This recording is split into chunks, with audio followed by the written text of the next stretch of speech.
Karibu mpendwa msikilizaji na mfuatiliaji wa St. Gaspar Media katika kipindi cha maisha ya watakatifu.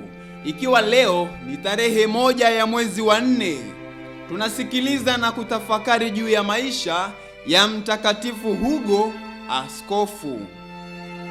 Hugo alizaliwa Dauphin, kusini mwa Ufaransa mnamo mwaka 1153.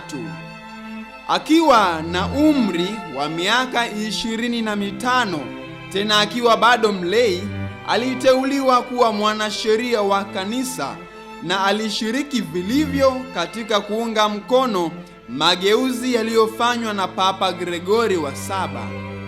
Alichaguliwa kuwa askofu wa Grenoble huko Ufaransa alipokuwa na umri wa miaka 27 tu. Alitaabika kwa muda wa miaka 50 katika jitihada yake ya kutaka kuondoa desturi mbaya zilizoenea katika jimbo lake, zikiwemo kuuza sakramenti na mapadre kuwa na vimada. Katika nyakati zake walikuwapo watu waliokuwa wakiuza vyeo katika kanisa na pia vitu vitakatifu kwa watu wale waliotoa fedha nyingi. Baadhi yao walikuwa wakila riba na wengine walitenda dhambi nyingi za kufuru. Basi Hugo alijishughulisha kuirekebisha hali ya mambo haya yote kwa kusali na kuwarudisha wakosefu. Alihudhuria mitaguso iliyofanyika siku zile za fujo ili kuleta amani katika kanisa lililokuwa limefujika sana. Alipokuwa kijana, Hugo alifundishwa na Mtakatifu Bruno wa shirika la Wakartusi. Alipokuwa askofu wa Grenoble, alionana tena na Mtakatifu Bruno pamoja na wenzake Wakartusi 6. Aliwapokea katika jimbo lake, akawapa urithi wajenge monasteri mahali palipoitwa Catreze. Monasteri hii ilikuwa maarufu sana katika jimbo lake. Hugo aliwatembelea watawa wake mara kwa mara na kushiriki nao maisha ya sala, ufukara na tafakari. Hugo alifunga na kujinyima sana hata akapata shida kiafya. Mshauri wake wa kiroho Mtakatifu Bruno alimshauri asifunge kupita kiasi.